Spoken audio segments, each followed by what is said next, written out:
Sometime in late Universal Century 0079, the competition for Zeon's next-generation mass-production mobile suit was heating up.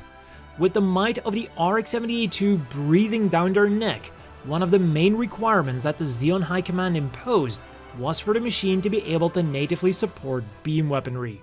In one corner was Zeonic's YMS-14 Galou, an all-rounder that fits Zeon's requirements to a T, thanks to both its beam Naginata and its beam rifle.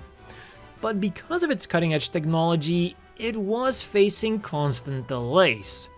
In the other corner then was Zimat's YMS-15 Gyan, a machine with a focus on close combat and a very powerful beam saber. But unfortunately, it lacked the ability to use beam rifles and instead relied on a shield that came packed with missiles and bombs. So even from the very start, the Zeon High Command was favoring the Galou. This, however, was far from the end for the Gyan, especially not if its main supporter played his cards right. As the architect behind the United Maintenance Plan, Mikuve sold the Gyan as the perfect cost-effective machine for Zeon. It was simple, reliable, shared many parts with already existing machines, and the factories that adhered to that United Maintenance Plan could be easily converted to begin producing the Gyan. Something, Mikuve argued, that would not be the case for the Galou.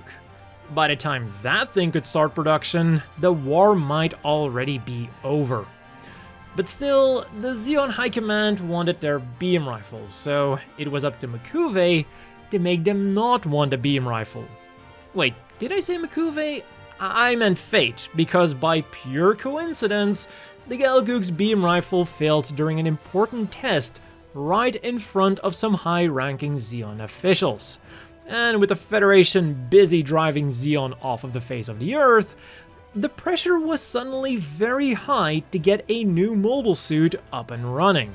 Were they going to wait for a mobile suit that might meet their needs eventually, or were they going to go for a mobile suit that's good enough that can be produced right away? They were finally swayed when Mikuve pointed out that beam weapons were indeed very powerful, but they weren't the end-all be-all of weapons. Especially not when their already existing conventional weapons were enough to pierce the armor of most of the Federation's mass production mobile suits. And for their mobile suits using Luna titanium alloy, that's exactly what the Gyan's powerful beam saber was for. Why wait when they already had a perfectly fine mobile suit ready to go?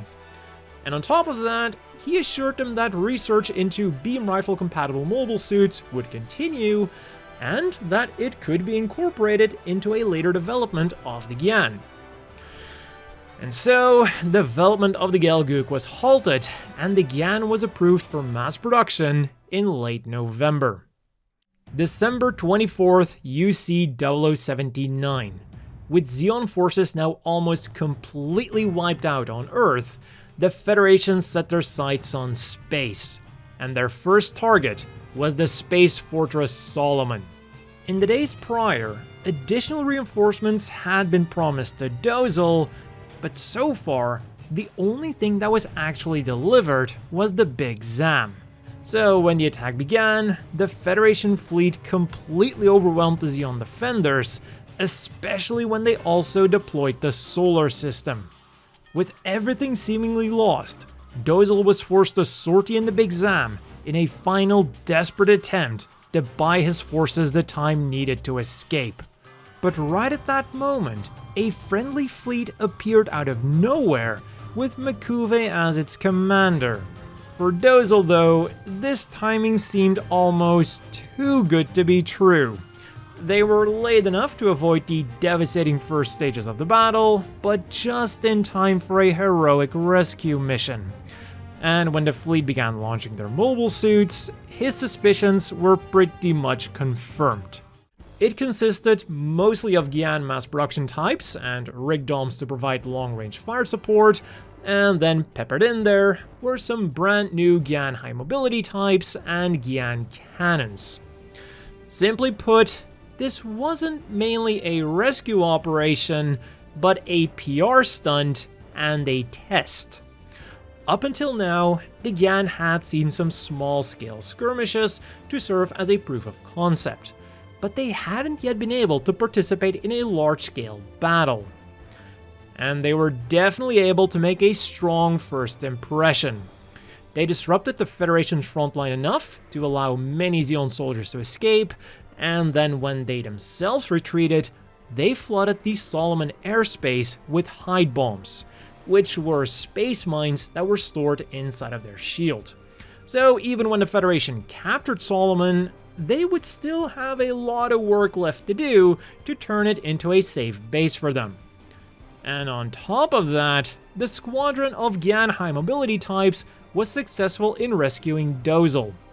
They struck down the core booster that was about to ram into his big Zam, damaged the RX-78-2 Gundam enough to force it to retreat, and even took out one of the gun cannons. In short, Dozel's nightmare had become M'Quve's dream. Thanks to the actions of the Gyans, the Federation fleet had taken extra casualties, and it would also take them more time to go after their next target, the space fortress A Baoa Qu. And by the time the Federation did show up, yet more Gyan variants had been produced, piloted by pilots who did have enough time to become familiar with their new machines. There was the Gyan Marine for Zeon's Marine Corps, the Gyan EOS for the Royal Guard unit, and the Gyan Krieger, a mobile suit that was built as the ultimate form of the Gyan. This unit was given to ace pilots and commanders, and as promised by M'Quve, it didn't just feature a beam saber, but also a beam gun. A twin beam gun even.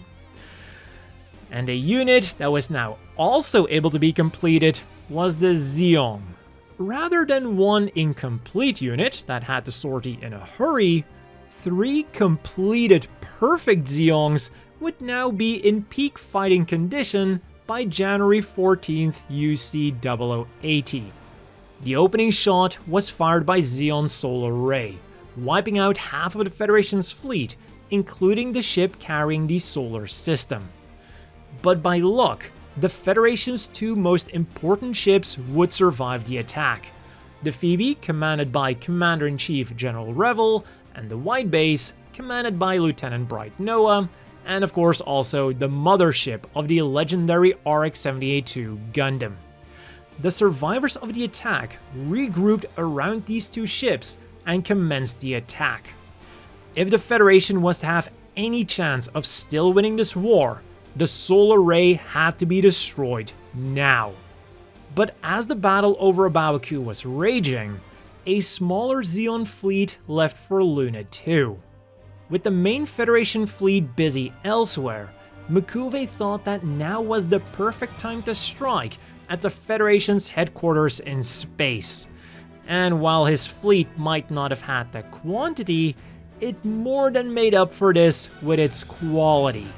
On board of his ships were the brand new cutting-edge Galbaldis, the ultimate fusion of the Gyan with the beam technology of the Gelgook. There was no doubt in his mind. With these mobile suits, he was going to bring down Luna 2 and once again force the Federation to be on the defensive. But just as the attack was about to begin, the sound of an alarm clock echoed through his quarters. It was November 11th, UC 0079, and M'Quve had just awakened from a rather nice dream. A dream that he hoped to turn into reality.